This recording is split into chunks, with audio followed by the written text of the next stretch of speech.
Shout out Gatsby. Oh,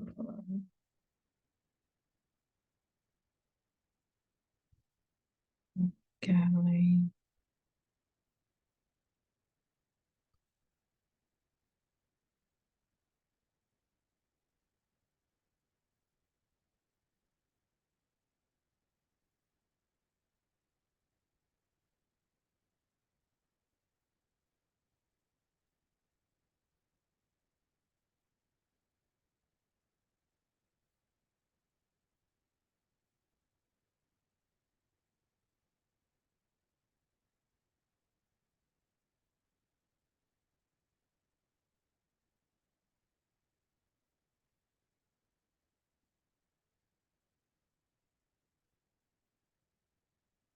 My name is Linda, and I'm reading for my Saturday group partner, Madison, to join our Zoom group. We discussed 2 days ago that we were meeting on the 11th at 4:30 p.m. She's going to be reading the parts of the narrator and Elias, and I will be reading the part of Meredith and Jenny.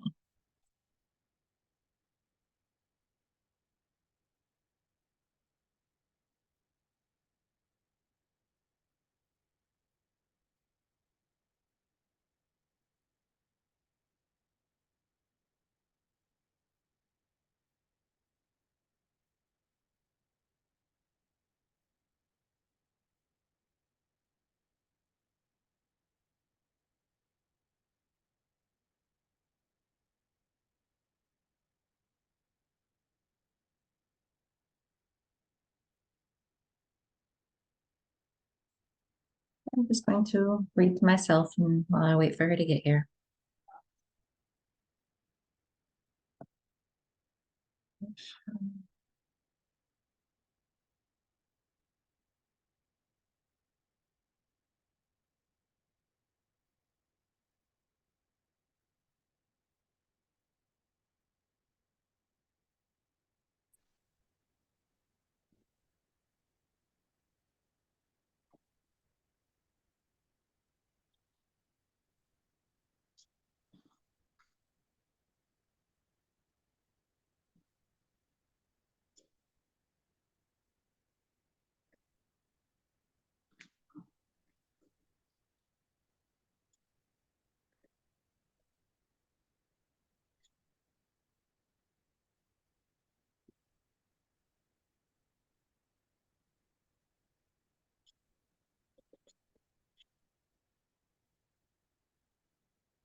Hey, Madison. Hello. It is recording already. Um, Brilliant. I thought we would answer the two questions first before we start reading and then forget to do the discussion questions after. Yeah, no worries. Okay, so the first question is, well, how does Meredith play a role in the plot and in the theme of the book? So she, it says in the book that Meredith, because it illustrates like how this scenes are acted, that she moves the clock along. So she moves the plot along. As Yeah, for the she theme, directly pushes Jenny and Elias to like move forward. yeah, she moves time forward. And for the themes, I'm not quite sure exactly, but I want to say that Hmm. like she sets the theme because nothing happens without her being in the room. Like there's Yeah, no interaction, it's all in Meredith's house. yeah. Anyway, I feel like from what I've read so far, because I'll be honest, I haven't finished the entire thing. I think I'm on it's like actually act pretty two. entertaining. Um, from what I understand, she sort of like pushes Elias and Jenny back together despite their like relationship troubles from what I've seen so far. I've got spoilers for Um, you then. oh, oh no. But yeah, I agree that That's she what I see does so do that in far. the whole play thing. She definitely pushes them back together. Okay, well, here's the spoiler. Sorry, it's question number two. No. All right, question number two is what's the significance of the title John in the play? What do you think it is, since you don't know yet? I remember like very briefly. they mentioned John as like a ghost that's in the bed and breakfast. So it probably has to do with that. Yeah, they did. It's like Genevieve's ex-husband or dead husband or something that haunts Yeah, her. yeah, yeah. Okay. Well, the very last word in the book is who's John? And it's text messages that Jenny gets on her cell phone from a Oh, guy that's named spooky. John.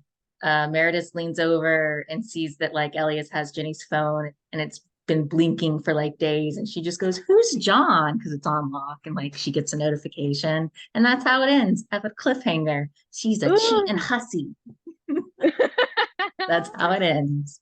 So yeah, it was pretty entertaining to read. So it won't take you that long. It's entertaining. All right. And then we're reading Act One, Scenes One and Two. Yep. Take it away, narrator.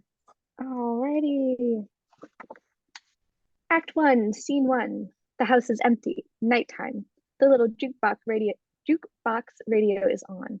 It is softly playing Bach's St. Matthew Passion, aria number 20. Car lights swing across the room. The sound of an engine turning off. Car doors slam in the driveway.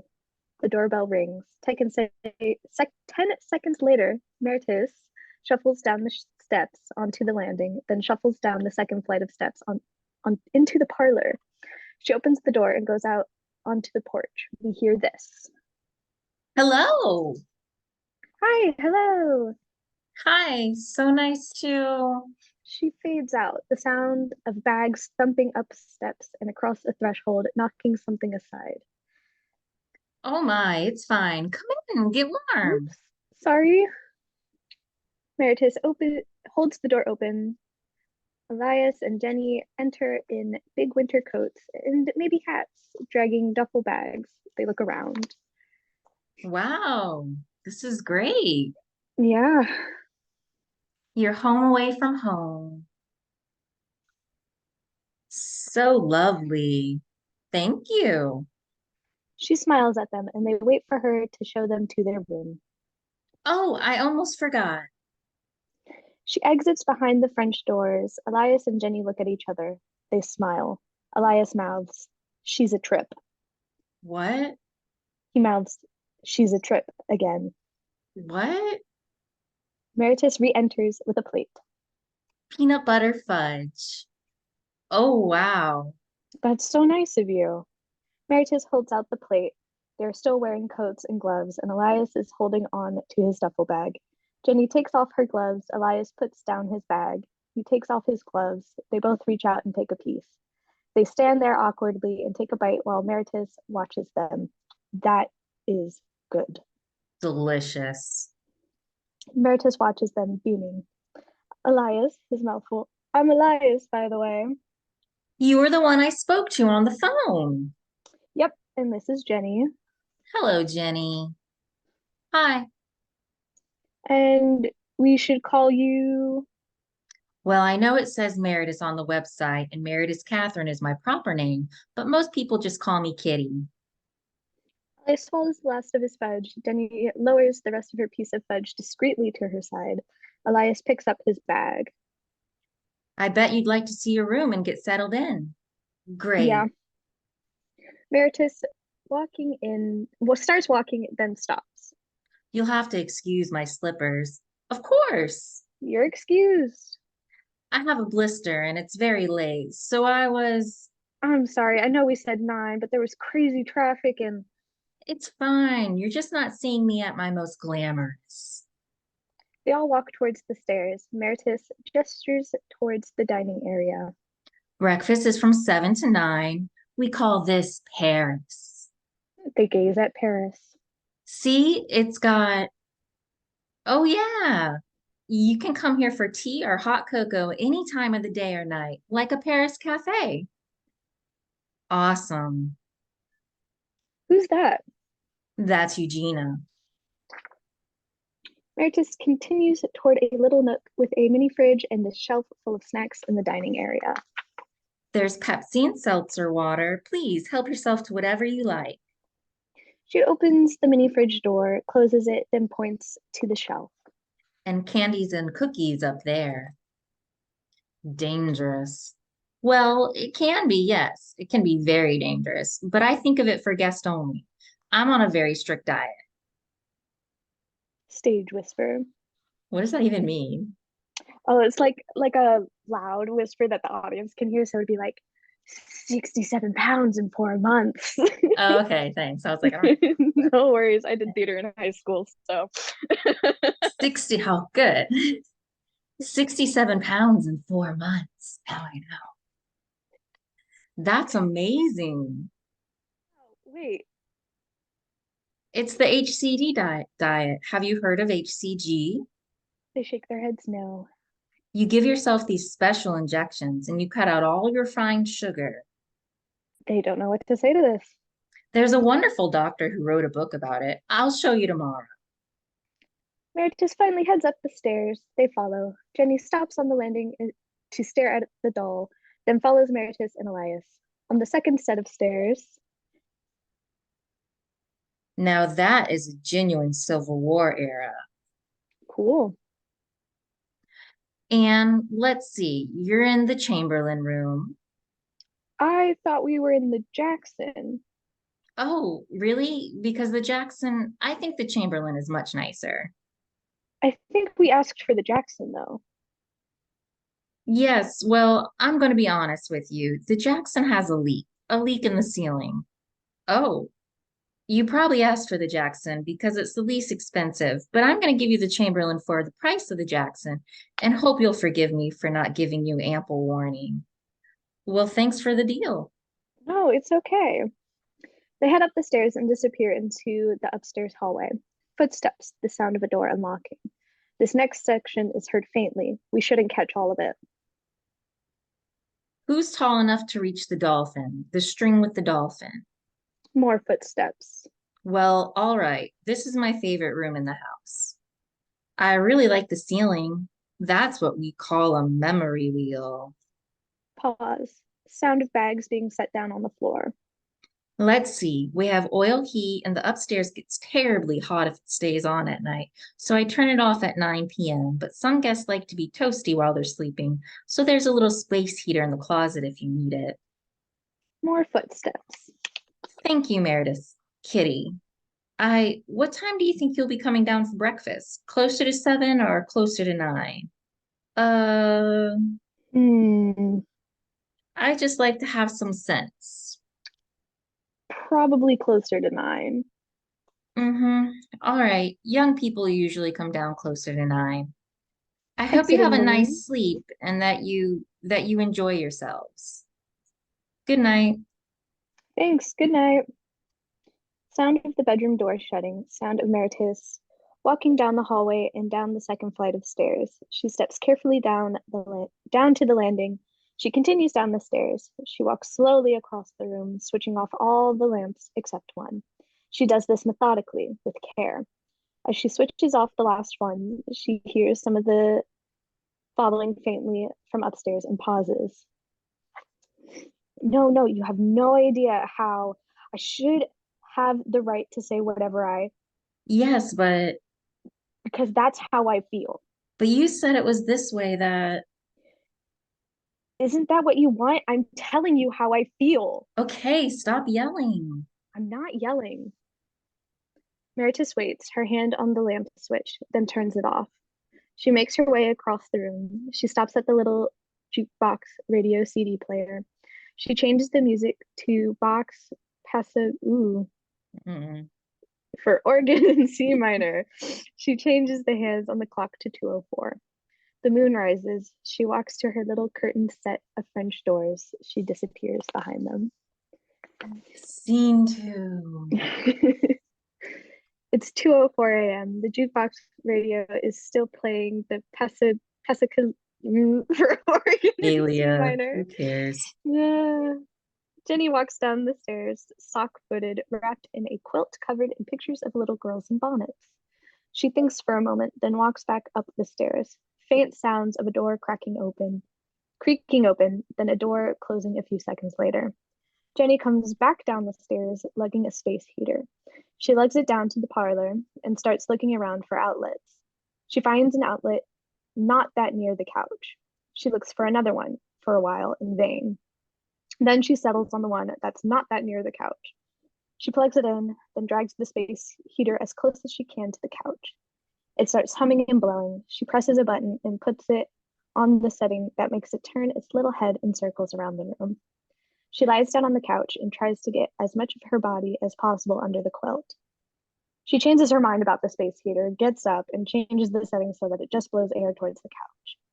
She turns down the music. She notices an object that is out of place or toppled over. She rights it. She sits back down and stares at the doll sitting on the landing in the rocking chair. A door creaks open upstairs. Footsteps. Elias appears on the landing in his boxers and a t-shirt. They regard each other. What is happening? It's so cold, and I also feel like I'm about to get my period. See that doll? What doll? There. Elias turns and looks at the American Girl doll in the rocking chair. That's Samantha. He doesn't get it. She's the one I had when I was a kid. The scary one. Jenny nods. It's the Yep. same doll? Doesn't she look mad? Elias leans down and peers at her face. No, not really. He picks up Samantha and turns her upside down to inspect her crotch. As a boy will do. What are you doing? Stop it. She's wearing cotton underwear. He starts to touch the underwear. Don't look underneath it. She'll never forgive you. Are you serious? Please don't. Okay, okay. He puts Samantha back in her rocking chair and smooths her hair down. It's really freaking me out. It's the same outfit and everything. I feel like she found me. Where is your Samantha? In Columbus, in the basement. Do you think she's pissed that you put her in a basement? I can't even think about it. I gotta go back to sleep. Elias walks back upstairs. The door to the Chamberlain room creaks shut. Jenny sits there. Then she stands up, still wrapped in the quilt, and starts to walk towards the staircase. Then she changes her mind. She walks over to the piano. She puts a finger on it. The piano starts playing Yes, Sir, That's My Baby. Jenny jumps back in terror. The piano keeps playing itself. It looks like a ghost is playing it. Eventually, Elias comes back down the stairs onto the landing. They silently watch the ghost play the piano. The song ends. The space heater is still blowing. Jenny looks up at Elias. Elias looks down at Jenny from the landing. I didn't do that on purpose. Come, sit next to me just for a minute. I'll rub your neck. A pause. Then he slowly walks down the stairs and joins her on the couch. A negotiation involving the blanket. Then she starts giving him a neck rub with one hand. He gazes around the room. There's so much miniature shit. Are you It's, super into it? it's actually too much. I can't look at it. It's like a Jenny Chung wet dream. I start grinding my teeth. There's too much small stuff. I get so excited that I grind my teeth. She takes her hand off his neck for a second to touch her jawbone. And I left my stupid mouth guard in Columbus. Tell them to mail it. I did. Is it the railroad? Did that make you grind your teeth? No, it's the town hall and the tiny people having like a tiny mayoral meeting around a tiny table if you peep through the window. Where? She points without looking. He looks. Oh, yeah. Pause. They sit there. She rubs his neck. Tell me a story. Happy or sad? Scary. Tell me a scary story. I don't know if I can make up a scary story on the spot. Try Do you think it's scary here? a little. Yeah, but more tragic than scary. Why tragic? You know, the tchotchkes, Paris, the like tragedy of bed and breakfast, the like desperate attempts to be homey and special and cheerful and warm and cute. I don't know. Isn't it obvious? You think my parents' house is tragic? Jenny. Because my mother has a lot of cheerful, what's that word? Tchotchkes? Tchotchkes. Because my mother has a lot of cheerful tchotchkes. Your parents' houses. I feel trapped, I'm just asking. but I'm actually getting really anxious because I feel like you're trapping me. There's not like a wrong answer to my questions. So I don't see. Please stop trapping me. Okay, please don't yell. They sit in silence. Her hand is frozen still on the back of his neck. Can you take your hand off my neck? She slowly removes her hand from his neck. I don't know why that turned into a fight. It wasn't a fight. He collapses back onto the couch and closes his eyes. He breathes. After a while, it was a cold, dark, rainy night. A man and a woman were driving down a highway in the American Midwest. And then they realized they were low on gas, and they looked for a gas station, but there weren't any. And it was pouring rain, and they could barely see through the windshield. So they pulled into this creepy motel by the side of the highway. And they walked into the motel. There's an old man with one eye sitting at the front desk. And the old man with one eye he told them, he had them sign their names in the log book. And he told them they could have any room they wanted in the motel because it was totally empty. And so the man and the woman picked a room, and they brought their bags up to the room, and they got into bed, and then they realized that there was a face at the window watching them, and it was the face of, I'm stuck. It's so good. Can only do the build up to scary, not scary itself. That's okay. You wanted scary. I just want you to keep going. And the face in the window was, I'm done. He stands up. Still cold. Good night, Jenny. Elias gets up and starts walking up the stairs. He stops on the landing. I should have made it Gettysburg specific, like ghosts of Gettysburg, all the dead soldiers and shit, spirits hunting the devil's den. I like the face. He shakes his head and heads upstairs. End scene.